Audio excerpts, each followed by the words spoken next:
नमस्कार दोस्तों, मेरा नाम है जतिन और आप सभी का हमारे इस चैनल फैल्कन वेल्थ में स्वागत है। म्यूचुअल फंड के प्रकारों पे आज हमारा दूसरा वीडियो है। पहले वीडियो में हमने इक्विटी म्यूचुअल फंड्स के बारे में चर्चा की थी।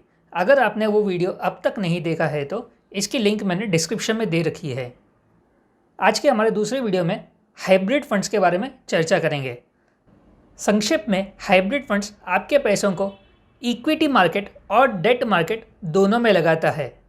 डेट मार्केट में आपके केंद्रीय और राज्य सरकारों की सारी सिक्योरिटीज़, सरकारी और निजी कंपनियों के डिबेंचर्स और मनी मार्केट से जुड़ी हुई सिक्योरिटीज़ का समावेश हो जाता है।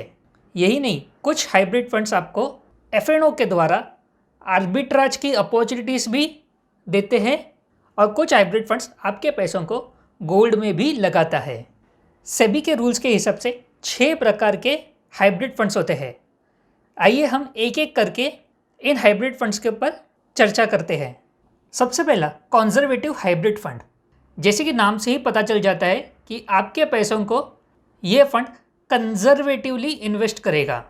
कंजर्वेटिवली यानी 75 से 90% पैसा आपका डेट सिक्योरिटीज़ में जाएगा और बचा हुआ 10 से 25% हिस्सा आपका इक्विटी शेयर्स में लगाया जाएगा। दूसरे प्रकार का फंड है बैलेंस्ड हाइब्रिड या एग्रेसिव हाइब्रिड फंड। एक mutual fund company balanced hybrid या एग्रेसिव हाइब्रिड में से कोई भी एक तरह की स्कीम चला सकती है, दोनों नहीं। सबसे पहले हम बैलेंस्ड हाइब्रिड के बारे में समझेंगे। बैलेंस्ड हाइब्रिड फंड आपके पैसों का डेट और इक्विटी के बीच में बैलेंस करने की कोशिश करता है। 40 से 60% हिस्सा डेट में होगा और 40 से 60% हिस्सा इक्विटी शेयर्स में निवेश किया जाएगा। ये फंड किसी भी तरह का आर्बिट्राज पोजीशन नहीं ले सकता है। दूसरे तरफ एग्रेसिव हाइब्रिड फंड है, जहां पर फंड मैनेजर आपके पैसों का 65 से 80% हिस्सा इक्विटी शेयर्स में लगा सकता है और बचा हुआ 20 से 35% हिस्सा डेट मार्केट में लगा सकता है। एक चीज़ याद रखिएगा, एग्रेसिव हाइब्रिड फंड में कम से कम 20% हिस्सा आपका डेट सिक्योरिटीज़ में लगाया जाएगा। क्योंकि एग्रेसिव हाइब्रिड फंड में इक्विटी एक्सपोजर कम से कम 65% होता है, इसलिए इस फंड पे इक्विटी टैक्सेशन लागू होता है। तीसरे टाइप के हाइब्रिड फंड की ओर बढ़ते हैं, डायनामिक एसेट एलोकेशन फंड या बैलेंस्ड एडवांटेज फंड। अब ये एक इंटरेस्टिंग टाइप का फंड है।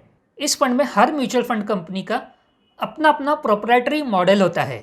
उस प्रोप्राइटरी मॉडल के हिसाब से हर फंड मैनेजर इस स्कीम में इक्विटी और डेट के बीच का बैलेंस एलोकेट करेगा।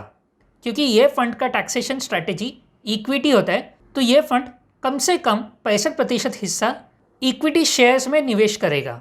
बैलेंस्ड एडवांटेज फंड और एग्रेसिव हाइब्रिड फंड के बीच में 2 की डिफरेंस है कि ये फंड प्रोप्राइटरी मॉडल के ऊपर से डेट और इक्विटी के बीच का एलोकेशन तय करता है और दूसरा इसमें इक्विटी पोर्शन 100% तक जा सकता है।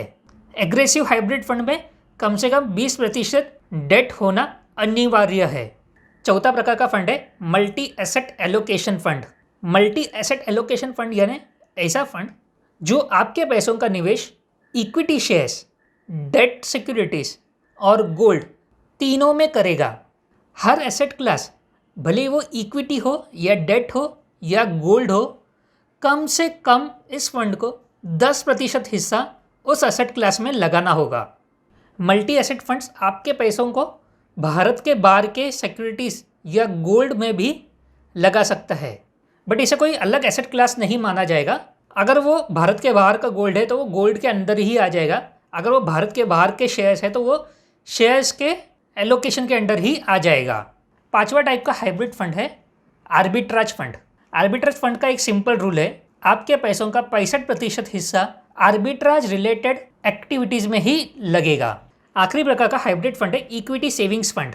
इक्विटी सेविंग्स फंड में भी आपको इक्विटी टैक्सेशन लागू पड़ता है और इक्विटी टैक्सेशन होने के वजह से आपके पैसों का कम से कम 65% हिस्सा इक्विटी शेयर्स में लगाया जाएगा। डेट मार्केट में इस फंड का एलोकेशन कम से कम 10% होगा।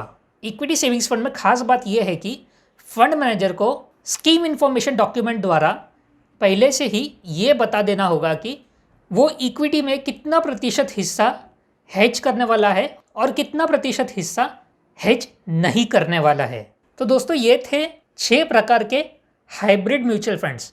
कुछ निवेशकों को इक्विटी एलोकेशन अलग चाहिए रहता है और डेट का एलोकेशन अलग चाहिए रहता है।